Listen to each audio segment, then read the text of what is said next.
the provision of material or symbolic benefits. So provision of benefits, you can say, if you provide benefit to someone, reward to someone, they are most likely to toe your line or most likely to side with you. So यहाँ पे मैं आपको दो example दूंगा, दो quotes हैं. First is the carrot and stick policy, carrot and stick policy, and the second one is the practical thought of Kautilya, जो हमारा कल या परसों में जो नेक्स्ट लेक्चर होगा, प्रैक्टिकल थॉट ऑफ अर्थशास्त्र.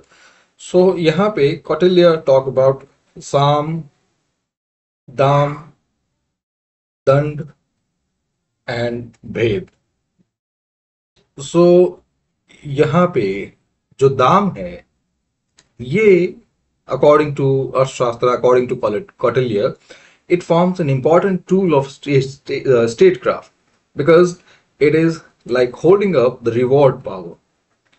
यहाँ पे to your friends, not only your foes, to your friends, if you want to influence, if you want to gain their support, if you want to have them in your shells, then you must provide the benefits, must provide them rewards. क्योंकि reward की वजह से जो जितने भी institutions हैं, जितने भी अदर स्टेट्स हैं, they more likely to take sides with you, क्योंकि कुछ न कुछ चीजें जो हैं उनके यहाँ भी कम है. और अगर उनके जो स्टेट कॉफर्स के अंदर है या जो उनकी स्टेट ट्रेजरीज के अंदर जो भी कमी है, अगर आप वो पूरी कर लेते हैं किसी तरह से, मतलब पूरी की पूरी नहीं, बट जैसे आप कोई बायलैटरल लोन प्रोवाइड करते हैं या फिर कोई स्टेट ग्रांट उनको दे देते हैं, या फिर है ना, you provide them subsidy, you provide them favourable terms of trade, और you provide them some other forms of access. So ये सब जो है ये रिवॉर्ड है, और अल्टीमेट जो एम जो है वो यही है, to achieve the desired outcome. So reward power वो भी एक सोर्स है. And then reward power is also used with coercion. तो coercion फिर वो एलिमेंट है जो मैंने कौटिल्य के साथ लिखा था, carrot and stick policy. So carrot and stick policy में ये है कि मुझे एक किसी फिल्म का एक सीन याद आ रहा है. It's from the movie that casted Boman Irani, Sanjay Dutt, Arshad Warsi, Munna Bhai MBBS kind of. और उस मूवी में वो एक जो मुंबई के जो म्यूनिसिपल कमिश्नर है उसको किडनैप करके फिर किसी लैंड डील के लिए Boman Irani he offer them two things. This is wallet and this one is bullet, choice is yours. So यहाँ पे ये जो आइडिया है, you know, the ultimate outcome, the land deal. और उस लैंड डील के लिए उस म्युनिसिपल कमिश्नर को यहाँ पे दो चीजें प्रोवाइड की. First, wallet means monetary reward, and then bullet means coercion. So ये आइडिया यहाँ पे बिल्कुल फॉलो होता है. सिमिलरली कैरेट एंड स्टिक में भी यही चीज है. At one time you provide carrots means reward, and then sticks means the hard power. So ये दोनों एलिमेंट एक साथ यूज करते हैं, and then that's how the strings of international polity or international business are pulled so that a desired outcome can be achieved. The next source of power is the expert power. So expert power comes from bureaucrats and technocrats. So bureaucrats में bureaucrats और technocrats के अंदर scientists हो गए, doctors हो गए, professionals हो गए, engineers हो गए, and all of them they wield considerable expert power just because they have spend a lifetime gaining wisdom, gaining experience over their specialized skills. So they have their skill-based knowledge, skill-based expertise, and that expertise is utilized to gain upper hold over your friends and foe. जैसे कोविड-19 pandemic में जो public health experts हैं and epidemiologist हैं, तो उन्होंने कोविड-19 vaccine create की, और फिर उसी के साथ फिर कोविड वैक्सीन डिप्लोमेसी शुरू हुई. So that vaccine diplomacy is the part of expert power, use of expert power. और सिमिलरली यही चीज जो है, अगर हम कोई चीज क्रिएट करते हैं, कोई भी टेक्नोलॉजिकल एडवांसमेंट हमारे पास है, then we, because of the technological advancement, we gain more power और we gain a secure source of power than our than our friends and force. मैं जो फ्रेंड्स एंड फोर्स बात कर रहा हूँ, जो इंटरनेशनल लेवल पे जितने भी डिफरेंट एक्टर्स हैं। सो यहाँ पे जब आपके पास पावर है, आपके पास टेक्नोलॉजी है, टेक्नोलॉजिकल ब्रेक थ्रूज है, then you are already either ahead or comparable in the race. तो जैसे यूएस की बात करें, सो यूएस की जो this expert power, it is way ahead then most of the countries, क्योंकि उनके पास सब टेक्नोलॉजी में जो भी कहते हैं सब कुछ है। उनके पास मिलिट्री माइट्स हैं, है ना, उनके पास डिजिटल प्रोग्रेस है, उनके पास जो लेटेस्ट जो एआई टूल्स हैं वो सब है, उनके पास कॉम्प्लेक्स सुपर कंप्यूटर्स हैं। और तो यही चीज जो हम कर रहे हैं कि टेक्नोलॉजिकल पावर के थ्रू भी, एक्सपर्ट पावर के थ्रू भी, we want to create that new source of power. And वही अगर टेक्निकल एक्सपर्टीज जो है, if it can be manifested into visible display, then we can go gain a certain threshold, a certain stronghold in the international polity. So अभी ये चीज जो India के terms में मैं ज्यादातर कह नहीं सकता, बिकॉज वो विजिबल डिस्प्लेस जो हैं टेक्निकल प्रोग्रेस के, वो अभी फिलहाल हमारे पास इतने नहीं है।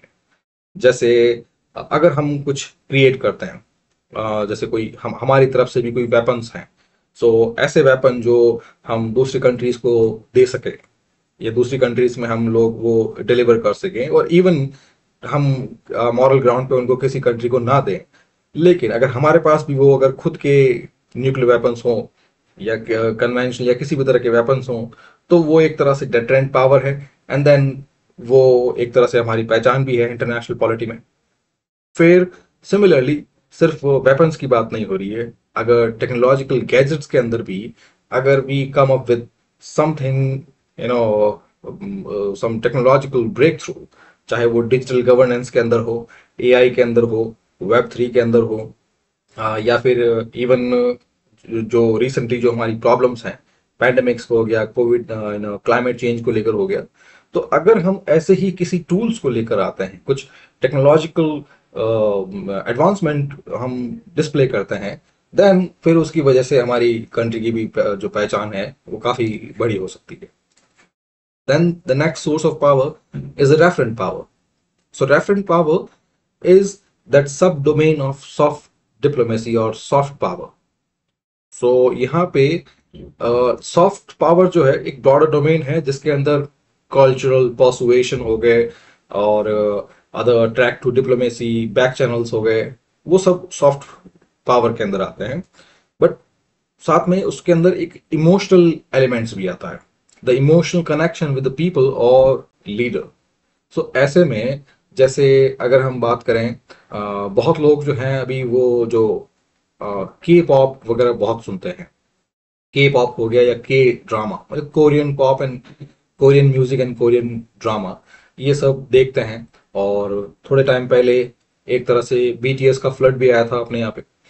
तो ये दोनों जो हैं, यहाँ पे people emotionally attach with a certain group.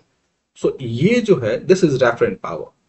Similarly अगर बॉलीवुड की बात करें, तो जो वेस्ट एशियन कंट्रीज हैं, चाहे आप पाकिस्तान की बात करें, अफगानिस्तान की बात करें, ईरान की बात करें, या फिर और जितने भी ये मुस्लिम कंट्रीज हैं, तो वहाँ पे बॉलीवुड की बहुत पहचान है। बॉलीवुड और जो बॉलीवुड म्यूजिक है उसको बहुत पसंद किया जाता है। तो वो एक तरह से रेफरेंट पावर है, because they are directly relating to it. So ये रेफरेंट पावर जो है, ये भी एक सोर्स है। सिमिलर जो यहाँ पे हम इन्फ्लुएंसर्स देखते हैं सोशल मीडिया पे, सोशल मीडिया इन्फ्लुएंसर्स जो है, ये पूरा प्रोग्राम ही it has taken from the idea that referent power also had a certain influence. Now आप लोग जानते हैं कि बहुत सारे जो इन्फ्लुएंशर्स है, सोशल मीडिया इन्फ्लुएंशर्स हैं, और वो भी अपने दम पे, अपने फैन फॉलोइंग से या फिर अपनी जो प्रोडक्ट मार्केटिंग है उसके थ्रू भी बहुत कुछ इन्फ्लुएंस करते हैं। And the next one is the informational power. So informational power is the power in data, and data here means the passage of information. Now यहाँ पे अगर information जो है आपके पास, if you have control over it, and then you can direct the narrative according to your needs, then you hold much better edge in this the digital age.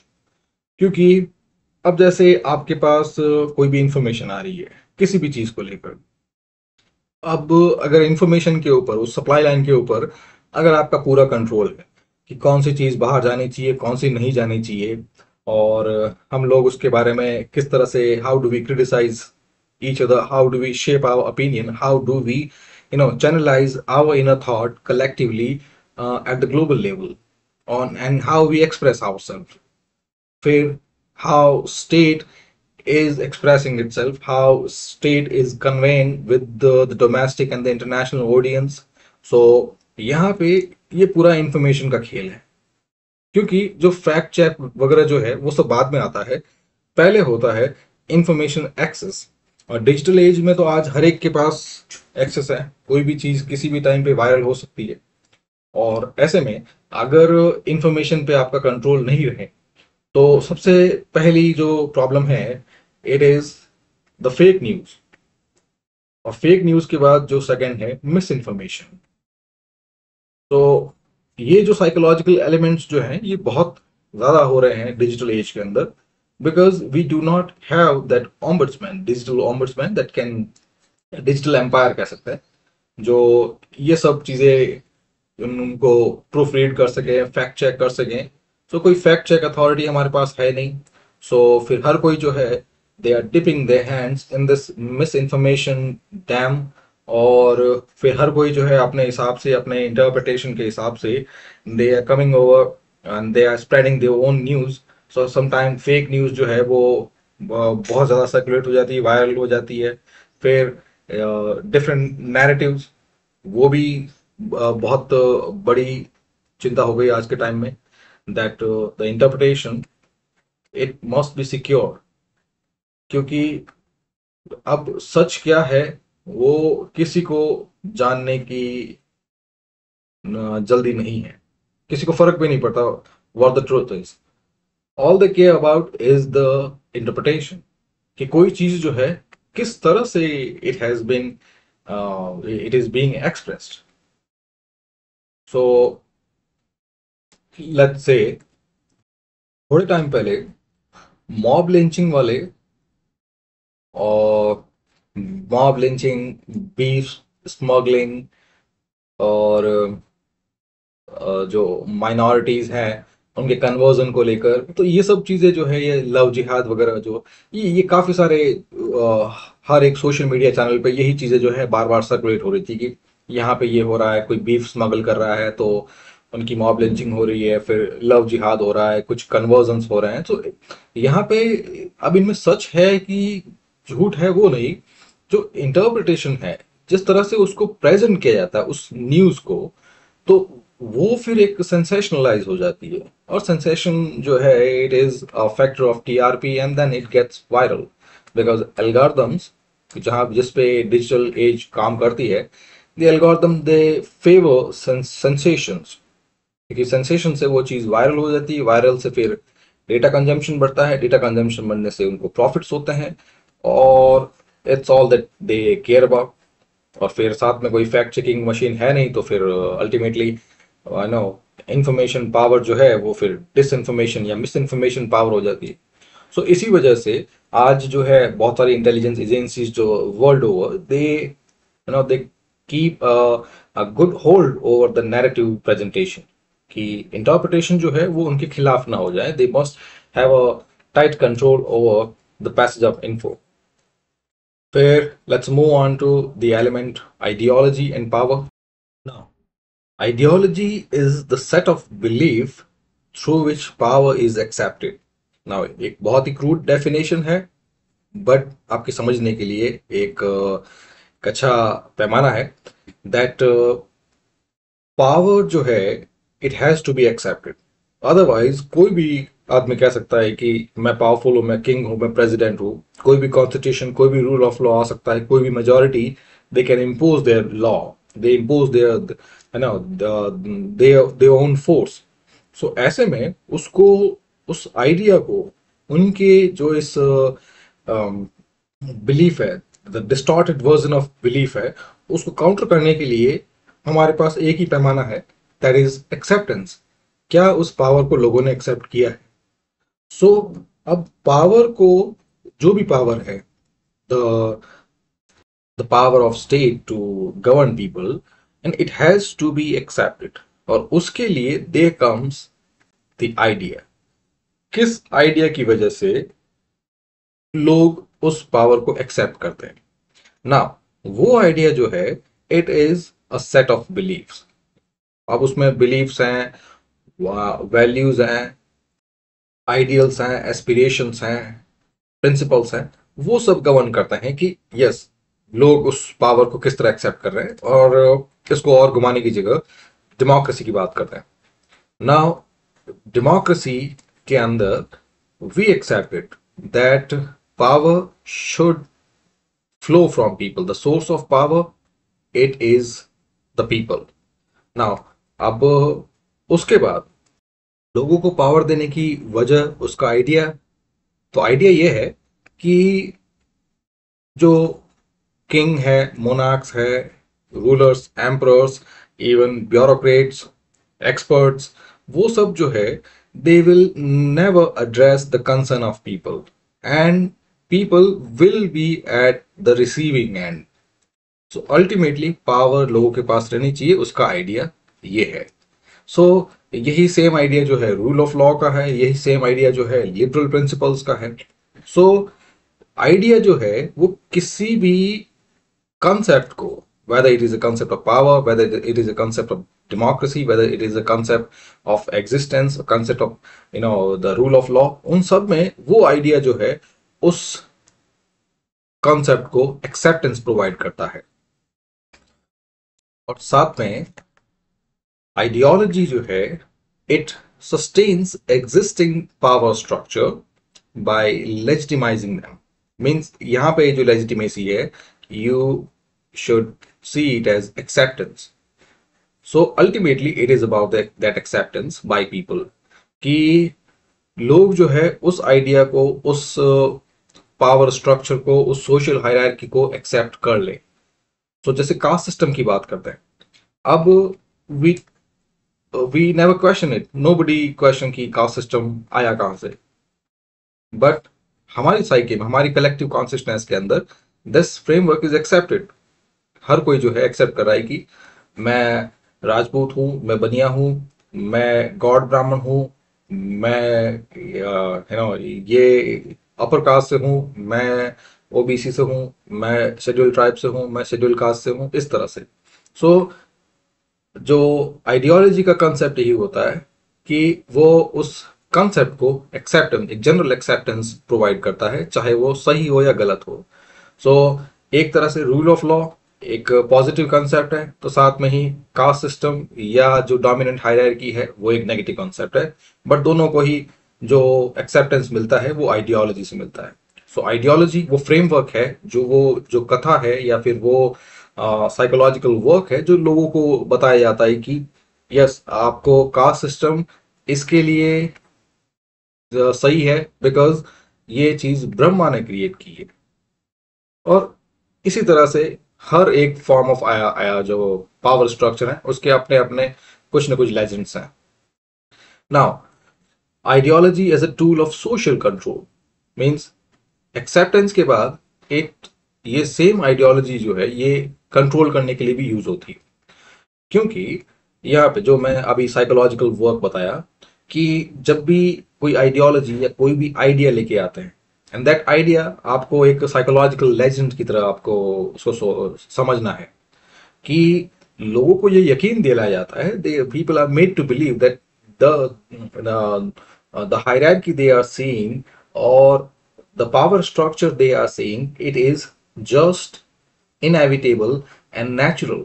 Means यहाँ पे उनको बताना है कि this framework is natural, the competition is natural, the corporate life is natural, है ना. The wealth inequality, it is natural. The presence of different power, the presence of elites in society is natural. So जब ये इस तरह से idea आपको provide किया जाता है, और वही आइडिया इस तरह से आपकी जो कलेक्टिव कॉन्शियसनेस है या आपकी जो यूजुअल लाइफ में उसको इस तरह से उसमें अंदर घुमा हुआ होता है, that you never become able to question it. क्योंकि यही आइडिया जो है फोकलोर्स के अंदर भी है, यही आइडिया स्कूल टेक्स्ट बुक्स में है, यही कॉलेजेस में है, यही जो है वो मूवीज के अंदर है, म्यूजिक के अंदर है, यही लिटरेरी वर्क्स के अंदर है, यही न्यूज़पेपर के अंदर है, यही सोशल मीडिया पे है. तो जब सब के सब जो है they are echoing the same feel, the same idea, then you are never going to question it and you are going to accept this as natural. So यही काम होता है आइडियोलॉजी का, especially in political system, because political system again, it is about the maintenance of power, and power itself started around that Chalcolithic phase. Chalcolithic phase, it is the time around the Indus Valley civilization. तो उस time से लेकर अभी तक हर कोई power अपने पास रखना चाहता है. और शुरू आपको पहले ही ये बताया था दैट पावर एक ऐसी चीज है that nobody feels secure without it and nobody feels secure even when he has it. सो एक तरह से वो ग्रीड जो या जो हसल जो है वो हमेशा चलती रहती है कि पावर चाहिए है तो भी पावर चाहिए. सो वो पावर का फ्रिक्शन जो है उसी की वजह से वो आइडियोलॉजी क्रिएट की जाती है दैट सोसाइटी जो है दे नेवर क्वेश्चन इट. समझ रहे, अगर समझ जाएंगे कि no this power hierarchy is never natural, then they are going to question it, then they are going to contest it. और कंटेस्ट करेंगे तो जिनके पास ऑलरेडी पावर है they are going to lose it, और they are going to lose a part of it, और वो नहीं चाहते ऐसा. तो शुरू से ही एक आइडियोलॉजी बना दो, एक ऐसा आइडिया लोगों को प्रोवाइड करो कि वो कभी सच देख ही नहीं पाए, हमेशा उस चीज को वो नेचुरली एक्सेप्ट करें, इनएविटेबली एक्सेप्ट करें, एंड फिर वहां पे उनका जो भी वर्ल्ड व्यू है वो लोग अपनी तरह से देखें. So this ideology here, it is that interpretive lens. Interpretive lens ये एक चश्मा है जो लोगों को पहनाया है, और ये चश्मा है रूलिंग क्लास का, उस डोमिनेंट क्लास का. और वो अपना चश्मा जो है वो आम लोगों को, सब लोगों को पहनाती है, ताकि सब लोग जो है वो उन्हीं की तरह देखे, उन्हीं का वर्ल्ड व्यू देखे, उन्हीं का इंटरप्रिटेशन देखे. तो अगर वो उन्हीं का इंटरप्रिटेशन देखेंगे तो सब उनको नेचुरल लगेगा, इनइक्वलिटीज नेचुरल लगेगी, पावर स्ट्रक्चर नेचुरल लगेगा, इलिटिज्म नेचुरल लगेगा, जो रिलीजियस अथॉरिटीज है या एनी फॉर्म ऑफ अथॉरिटी वो सब उनको नेचुरल लगेगा. Then they are never going to question it. फिर let's move on to the Marxist view on ideology. So Marxism, it says ideology, the ideological framework that has imposed the framework, the worldview of ruling class over people is a matter of false consciousness. Means ये natural नहीं है, ये real नहीं है. Fake lens has been imposed over people, और वजह उसकी that जो रूलिंग क्लास है वो अपना डोमिनेंस बनाए रख सके. क्योंकि जो मार्क्सिज्म के according the society is divided between two classes, the bourgeois, the ruling class that controls the means of production, and then the proletariat, the working class, जो वहां पे काम करते हैं. सो अब उन दोनों के बीच में एक कांस्टेंट स्ट्रगल चलता रहता है, ये मार्क्सिस्ट का कहना है. और उस सेम मार्क्सिज्म में जो बूर्जुआ है, द रूलिंग क्लास जो है, ये उसी वर्किंग क्लास को एक ऐसा फेक लेंस पहनाती है ताकि उनका डोमिनेंस बरकरार रहे. So this is not just any tool of soft power, but it is an ideological and psychological manipulation. तो आज के टाइम में जो आप individual merit, market efficiency, trickle down prosperity, तो जब आप जो भी जितने भी देखते हैं, so these are not the natural terms, you know. वो जो एग्जिस्टिंग इनइक्वालिटीज हैं, जो एग्जिस्टिंग पावर स्ट्रक्चर्स हैं, उनको मेंटेन रखने के लिए आपको मैनिपुलेट किया गया है ना। कभी आपने सोचा है कि आप लोग दिन रात मेहनत करते हैं, जैसे यूपीएससी की बात करते हैं, तो आप लोग सब सब बहुत मेहनत कर रहे हैं, बहुत इंडिविजुअल मेरिट से आप आना चाहते हैं, and yes it is a part of individual effort. But साथ में कभी आप सोचा है कि बहुत ज्यादा ही मेहनत करनी पड़ती है, और यही आप दूसरे जगह पे देखें, इवन आपको कोई धंधा खोलना है, बिजनेस है, मार्केट है, या फिर आपको किसी और फील्ड के अंदर, लिटरेचर के अंदर, आर्ट के अंदर, या फिर किसी प्रोफेशनल सर्विस के अंदर, इनके अंदर जाना है, तो वहां भी बहुत ज्यादा कंपटीशन है। तो कंपटीशन होने के साथ ही कुछ लोग जो है, ये बहुत सारे लोग जो है, वो बहुत ही रईस वाली जिंदगी में जी रहे हैं। तो यहाँ पे ये आपको समझ में नहीं आता है कि मतलब हम लोग इतना इतनी मेहनत करके, है ना, we are just making the ends meet, और साथ में कुछ लोग जो है, उनके पास बहुत ही ज्यादा पैसा है। सो अब वो ये जो डिफरेंस है उनके बीच में, उनके पास इतना सारा पैसा है, आपके पास इतना सा है। अब आप जानते हैं कि आप दोनों के पास ही 24 घंटे हैं, आप उससे ज्यादा तो काम कर नहीं सकते। अब 24 में भी आप लोग जो है प्रोडक्टिवली 10 घंटे ही काम कर सकते हैं, वो भी मैंने बहुत ज्यादा बताया है। 10 घंटे भी एक एक तरह से अगर इसको सस्टेन करते हैं, तो it it is going to be an workaholic life. तो 10 घंटे हम काम कर रहे हैं और उतना ही वो कर सकते हैं। फिर ये जो डिफरेंसेस हैं, ये एक्सपोनेंशियल क्यों है? क्योंकि वो वहां पे इसी आइडियोलॉजी में आपको, यहाँ पे इसी इंडिविजुअल मेरिट में, इस कंपटीशन में, इस चीज में धकेल कर, देन वो वहां पे बस जो टैक्स लूप्स जो है, उनका फायदा उठा के, टैक्स लूप्स जो है उनका फायदा उठाया। कुछ जो ऑलरेडी जो पावरफुल एलिट्स हैं, पॉलिटिकल एलिट्स हैं, या जो कॉर्पोरेट एलिट्स हैं, उन सब की मदद से they collude together, forms an access, shift the money, create shell companies, make use of legal and taxation loopholes, और इस तरह से वो वहां पे उसी पैसे को सर्कुलेट करके वो पैसा निकालते रहते हैं। जो जीएसटी की जो इनवर्ट ड्यूटी स्ट्रक्चर है, जो इंसेंटिव स्कीम्स हैं, उन सबका जो फायदा उठाकर वो लोग अपनी पावर स्ट्रक्चर मेंटेन करते हैं, और बाकी लोगों को जिनका ध्यान इस पे ना जाए, इसके लिए बाकी सबको यहाँ पे इंडिविजुअल मेरिट, मार्केट एफिशिएंसी और इन सब पे ये क्रिएट करते हैं। So that was the false consciousness you know advocated by Marxism. और फिर सेकंड लेते हैं the idea of cultural hegemony given by Antonio Gramsci.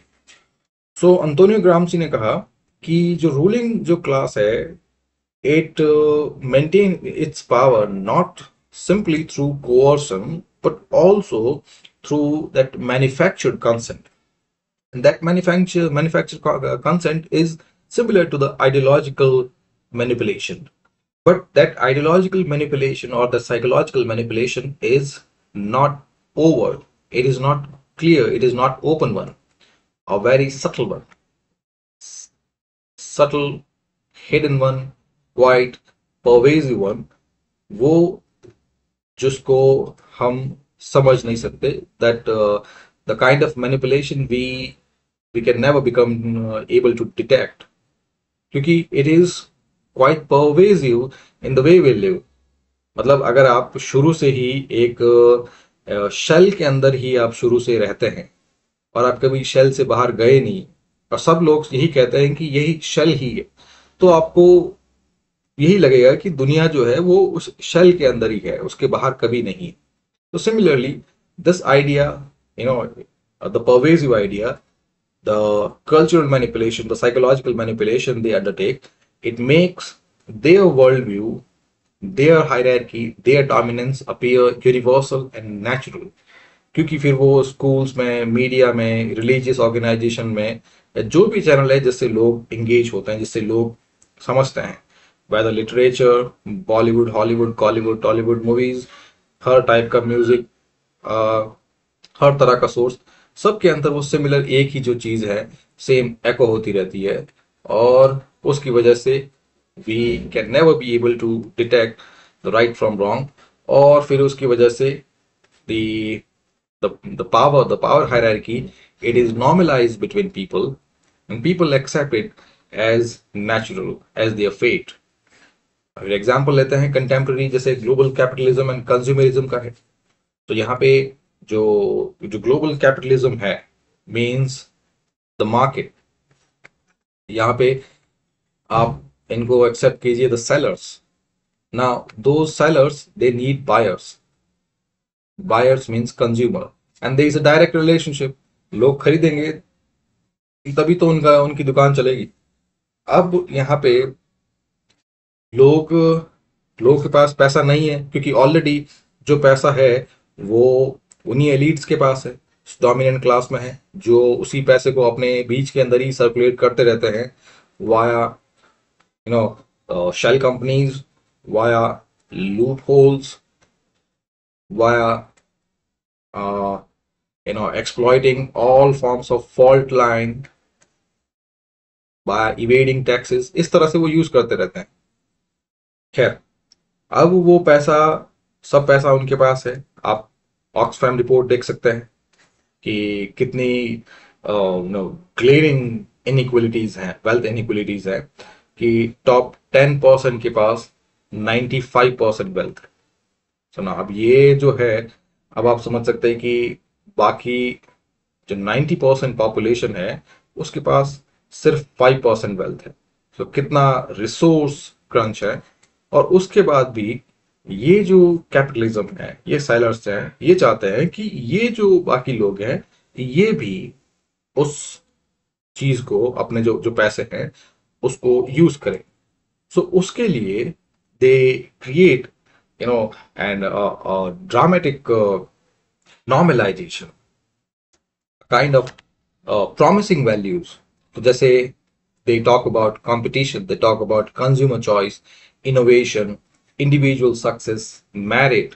but यहाँ पे फिर वही चीज है कि जो अभी आपको बताई कि मेरिट से भी फिर वो चीज आगे बढ़ती नहीं, इंडिविजुअल सक्सेस की बात करते हैं, बिकॉज यहाँ पे they do not want people to come together, क्योंकि if people are isolated then they are never going to share this common belief, their own confusion that something is wrong। so जब लोग ये चीज अपने आपस में बात नहीं करेंगे तो फिर they are never going to question this glaring income inequality। फिर innovation की बात करते हैं, because if people gets towards this idea, if they keep striving towards perfecting, but so this perfection is a kind of narcissism। तो एक तरह से एक साइकोलॉजिकल बिहेवियर है narcissism. So that innovation is to make better, to look for the solution, और to go few notches up in your life. But यहाँ पे few notches up के लिए भी they need to be a synchronise source of income, कि आप थोड़ा आगे बढ़ते हैं, थोड़ा इनकम भी आगे बढ़ती है, इस तरह से दुनिया चलती रहती है। But if the credit, the income source, if the money supply, if it is squeezed, and then you are made to innovate yourself, if you made to perfect yourself, or you are made to strive towards individual success even when your pockets are empty। so ये idea है global capitalism का। और इसी के साथ ही ये जो gig economy का जो एग्जांपल है, नाउ गिग इकोनॉमी जो है, it is framed as freedom and flexibility. Now अब जो लोग काम करते हैं और जो नहीं भी करते हैं, उन सब के लिए जो गिग इकोनॉमी है, यानी जो जो ओला राइडर्स हैं, जो जोमेटो, या फिर जो अभी रिसेंटली जो 10 मिनट के अंदर जो आता है, वो उन सब में जो भी ये डिलीवरी एजेंट्स हैं, जो अपनी खुद की बाइक लेके आते हैं, खुद जो डिलीवर करते हैं। अब यहाँ पे ये नई फ्रीडम है, नई फ्लेक्सिबिलिटी है ना। This is a precarious form of exploitation, क्योंकि वो लोग जो है, अब जो 10 मिनट में जो डिलीवरी कर रहे हैं ब्लिंकिट, अब 10 मिनट में डिलीवर करना, it is quite risky, specially जब इतना कुछ ट्रैफिक रहता है, इतनी सारी प्रॉब्लम्स हैं उसमें।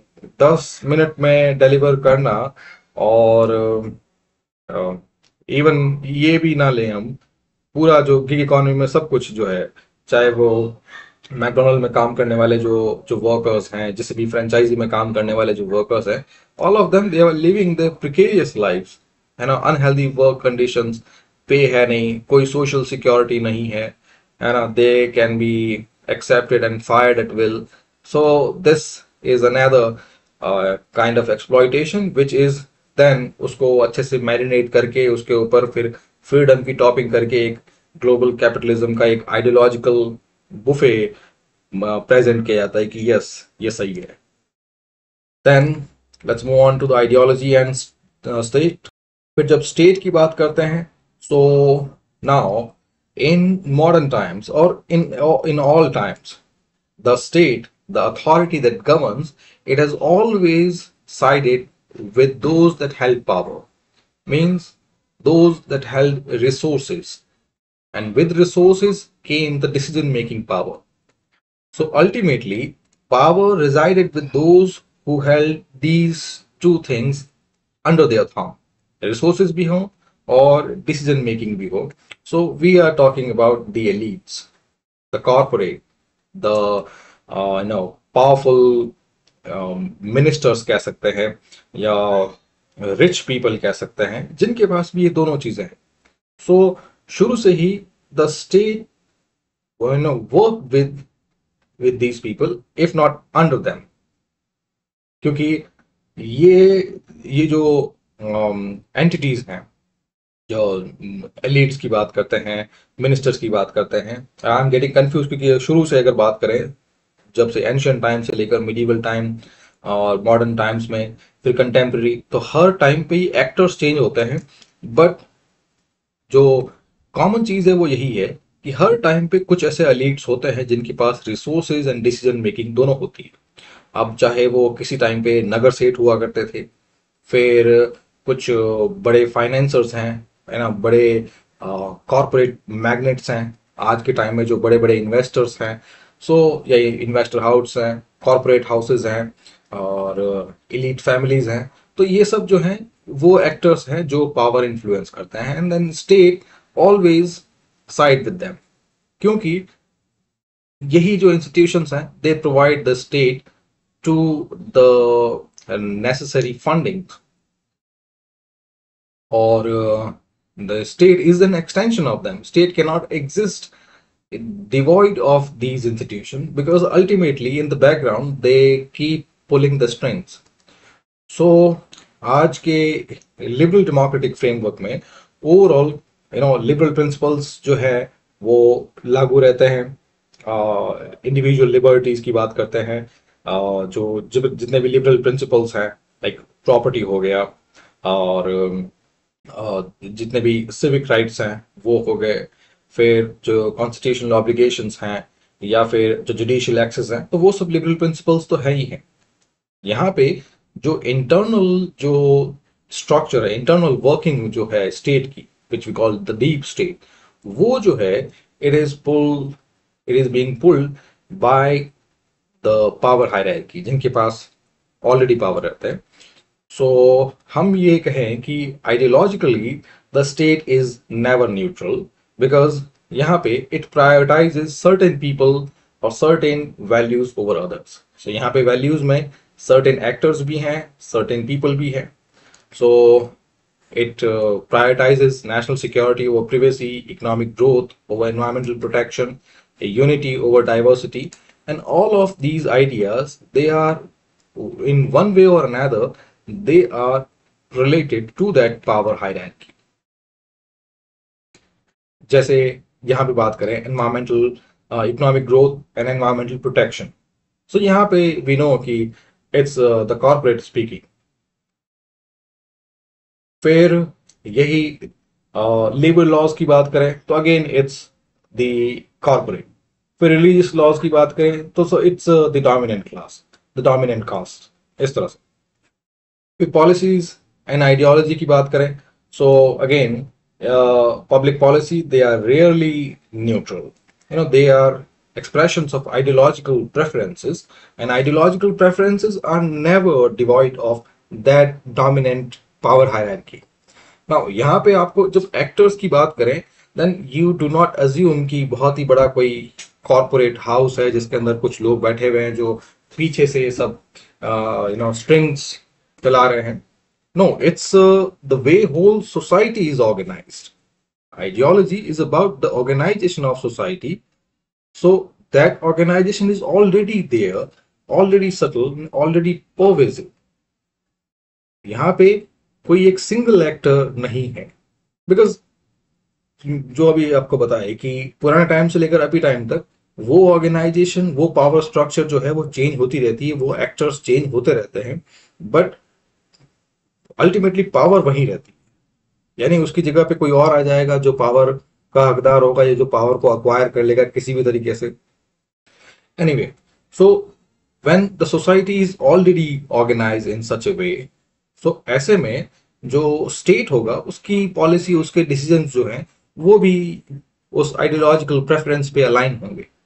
सो जैसे किसी, ये बात करें, सोसाइटी के अंदर कुछ पावरफुल लॉबीज तो होती ही. अब वो पावरफुल लॉबीज जो हैं वो जो स्टेट डिसीजंस हैं उनको इन्फ्लुएंस करेगी. सो जैसे हम समझ सकते हैं कि जो कॉरपोरेट जो हैं वो एक पावरफुल लॉबी है. यूएस के अंदर बात करें तो जो गन लॉबी है वो एक पावरफुल लॉबी है. जो फॉसिल फ्यूल लॉबी है वो एक पावरफुल लॉबी है. जो टोबैको लॉबी है, अल्कोहल लॉबी, लीगल लॉबी जो है वो एक पावरफुल लॉबी है. सो अब ये सब जो लॉबिंग जो है ये अल्टीमेटली ये उस स्टेट को लेजिटिमेसी प्रोवाइड करते हैं, क्योंकि state is nothing but an extension of society. State कोई बाहर से किसी दूसरे ग्रह से लेके नहीं आ रहे, वो अब लोगों में से ही चूज कर रहे हैं.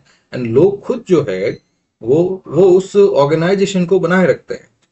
तो जैसे एक रिलीजियस आइडियोलॉजी की बात करें, प्रेजेंट में जो बीजेपी की बात करें, या फिर सेम यूएस के अंदर जो ट्रम्प एडमिनिस्ट्रेशन है, सो वो भी एक तरह से उस रिलीजियस लॉबी जो है उसके साथ में अलाइन हो रखा है. सो यहाँ पे वो फिर उस रिलीजियस लॉबी, जो सोशल लॉबीज जो हैं, है ना, उनके डिसीजन भी जो है फॉलो करेंगे.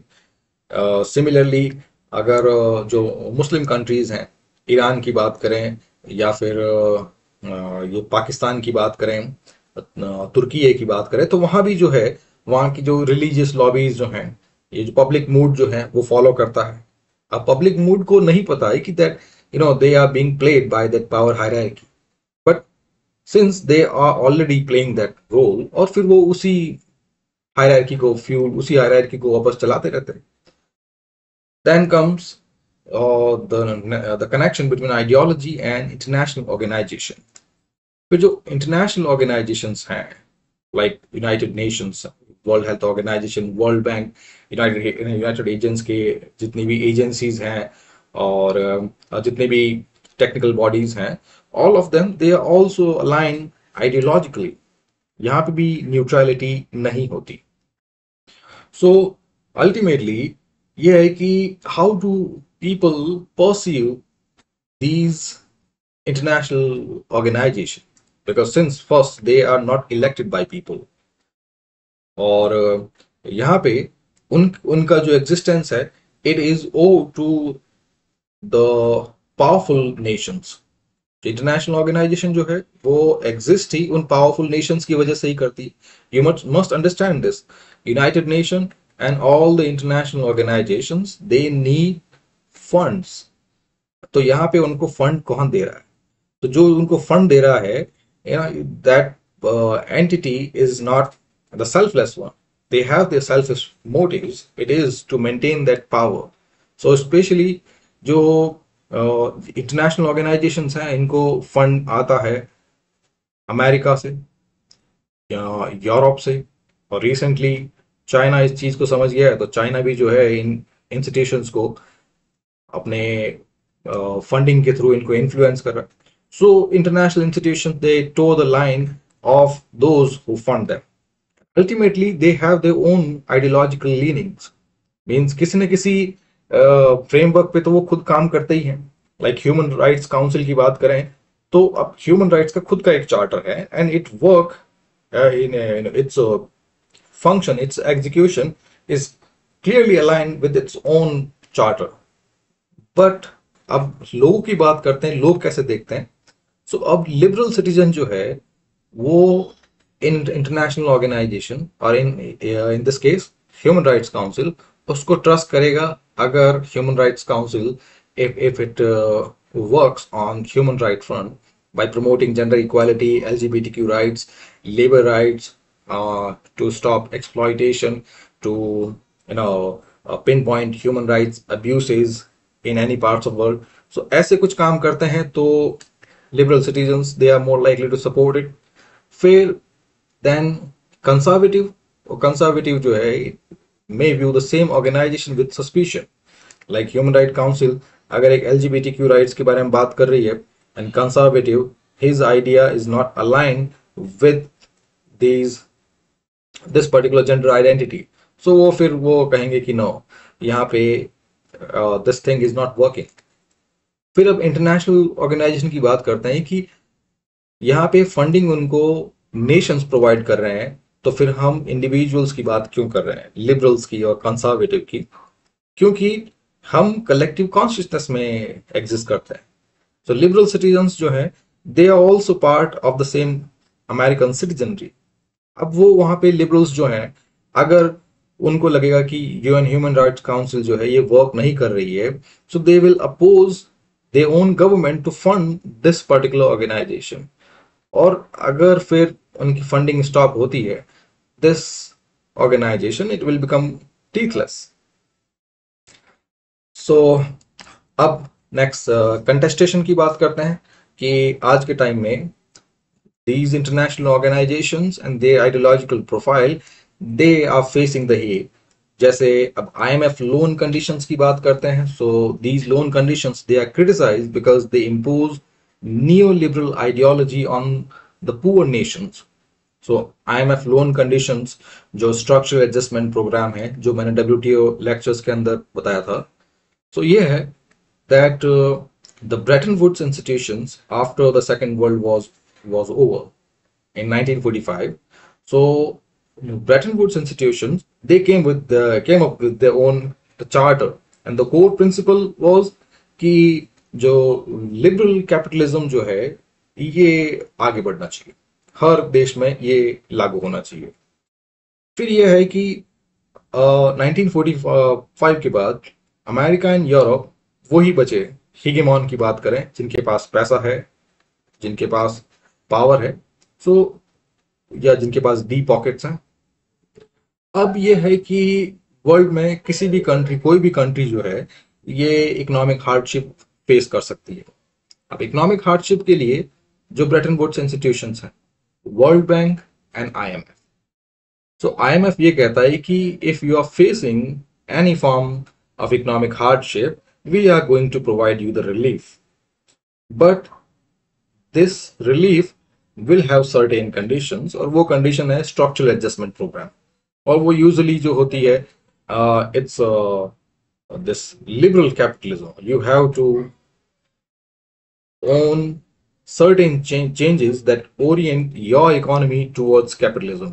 तो जिसमें deregulation है, privatization है वगैरह है, उसकी वजह से जो poor countries जो है they get economically destabilized. फिर WTO rules की बात करते हैं. सो WTO रूल्स जो हैं वो यूजुअली जो ग्लोबल नॉर्थ इकोनॉमीज हैं उनके पक्ष में जाते हैं, क्योंकि यहाँ पे वही है कि WTO rules they have their own ideology that they must work towards playing a trade empire in the world, global trade empire. But साथ में उस ट्रेड एम्पायर की तरह वर्क करने के लिए दे नीड फंड्स. जो पैसा देगा वो उसी की बीन बजाएंगे. और सिमिलर हर जगह पे जितने भी इंस्टीट्यूशंस हैं उनकी सब यही कंप्लेन है, और कंप्लेन एक ही है, पावर यहाँ पे द फंड, और जो फंड करेगा इंटरनेशनल इंस्टीट्यूशन जो है उसके हिसाब से वो चलेंगे. साथ में जो आइडियोलॉजिकल एलिमेंट है it is in raw form, it is the staying in touch with those who hold power. जो जो आइडियोलॉजी जो यहाँ पे हम शुरू से अभी तक जो बात कर रहे हैं, इट इज वेरी सिंपल। जिसके पास पावर है उसके हिसाब से काम चलेगा। अब फिर उसको आप किसी भी तरह से देखेंगे, एक्सेप्टेंस देखें, जस्टिफिकेशन देखें, हाउ सोसाइटी इज ऑर्गेनाइज, सो वो सब भी चीजें सेम है। जिनके पास पावर है they will organise society in such a way कि उनकी पावर बरकरार रहे। वो सोसाइटी ऐसी थोड़ी बनाएंगे कि उनकी पावर जो है उनसे छिन जाए। फिर एक्सेप्टेंस की बात करें तो वो भी इसी तरह से मैनिपुलेट करेंगे कि लोग जो है कभी समझ ना पाए कि पावर उनके पास है। और फिर finally in the modern contemporary times, we are facing a new virtual world, the digital world। और इस डिजिटल वर्ल्ड के अंदर जो एक्टर्स जो हैं they are new, but the game it has widened up just because we do not have any watchdog as of now, any digital empire, any digital watchdog है। और उसकी वजह से जो साइबर वर्ल्ड है उसके अंदर रूल्स काफी चेंज हो गए। सो डिजिटल एज में यहाँ पे जो स्टेट है, द स्टेट के पास पावर है क्योंकि स्टेट के पास टैक्सेशन है, स्टेट के पास एक्सपर्टीज है, स्टेट के पास ऑल सोर्सेज ऑफ पावर है। और उन सब पावर को वो यूज करके it creates it spreads its own ideology. तो उसमें फिर ये जो मीडिया एल्गोरिथम्स हैं, इन्फ्लुएंसर्स हैं, एआई जनरेटेड कंटेंट है, बाय नैरेटिव फ्रेमिंग है, इन सब की हेल्प से this state ideology, the state power is maintain. And state power again, state power is the power of the dominant group. फिर इसके साथ ही ideological polarisation. Now ideological polarisation is directly related to confirmation bias। तो confirmation bias, echo chamber या फिर filter bubbles, ये सब एक ही चीज है। नाउ प्रॉब्लम यही है कि हमारे पास फैक्ट चेकिंग मशीनरी या फैक्ट चेकिंग अथॉरिटी है नहीं, फैक्ट चेकिंग ऑम्बुड्समैन नहीं है। सो उसमें न्यूज सही है, न्यूज गलत है, वो नहीं पता। एंड उन सब के लिए हम एक बार अगर कोई देखना है हमें कि न्यूज सही है गलत है, हमारे पास अल्टीमेटली जो है भरोसा वो स्टेट के ऊपर है कि स्टेट तो झूठ नहीं बोलेगा ना। अगर स्टेट ही जो है, इफ इन वन वे और और even in subtle way, if state engage itself into that manipulation, so फिर वो चीजें जो है वो बढ़ जाती है। और रिसेंटली दिस आइडियोलॉजिकल पोलराइजेशन वो काफी बढ़ गया है। सो आइडियोलॉजिकल पोलराइजेशन मीन्स ये होता है कि आप किसी भी सोसाइटी में, किसी भी ग्रुप में रहते हुए आप सिर्फ एक ही पहलू पे बार बार सोच रहे हैं। आप ब्रॉडर लेवल पे, मल्टीपल पर्सपेक्टिव पे, मल्टीपल इंटरप्रिटेशंस पे इनको नहीं देख रहे हैं। आप सिर्फ एक ही इंटरप्रिटेशन बार बार उसी को फीड किए जा रहे हैं। अब ये है कि वो आप फीड नहीं कर रहे हैं, वो आपको फीड करवाया जा रहा है थ्रू एको चैम्बर्स और फिल्टर बबल्स और कंफर्मेशन बायस। तो जैसे यूट्यूब के अंदर अगर आप अपनी पसंदीदा पॉलिटिकल पार्टी का अगर आप एक भी वीडियो देखेंगे तो आपको बार बार जो है वही वीडियो बार बार दिखाया जाएगा। और साथ में फिर जो वही सेम क्वेश्चन है, कोई वॉचडॉग है नहीं, कोई देखने वाला है नहीं, कोई इस इश्यू को काउंटर करने वाला नहीं है, तो फिर वही चीज बार बार चलती रहती है। वही हमारे पास वही हेट्रेड, वही सेम कंटेंट जो है, और वही हमारा जो नेगेटिव अलाइनमेंट है वो बार बार हमारे सामने प्रोजेक्ट होता जाता है। तो अल्टीमेटली हम आइडियोलॉजिकली एक साइड पे हो जाते हैं, क्योंकि हमारे एग्जिस्टेंस के लिए हमें तो नहीं राइट पार्टी चाहिए, नहीं लेफ्ट पार्टी चाहिए, नहीं सेंट्रल चाहिए, नहीं अप चाहिए, नहीं डाउन चाहिए। हमारे लिए हमारी जिंदगी काम की है। बट हम फिर वो देखने की जगह we get stuck in that polarising game, in that this game of digital manipulation. और फिर अल्टीमेटली सोसाइटी जो है वो है ना पोलराइज हो जाती है। और फिर जब सोसाइटी पोलराइज हो जाती है तो फिर फायदा जो है वो कोई और उठा जाता है। So यहाँ पे एक this ideological polarization is another new kind of digital psychological war, जिसकी वजह से power is maintained. So this is it. अब नेक्स्ट चैप्टर में हम hegemony एंड पावर देखेंगे, क्योंकि ये भी चैप्टर बहुत लंबा हो गया. So this is it. Thank you.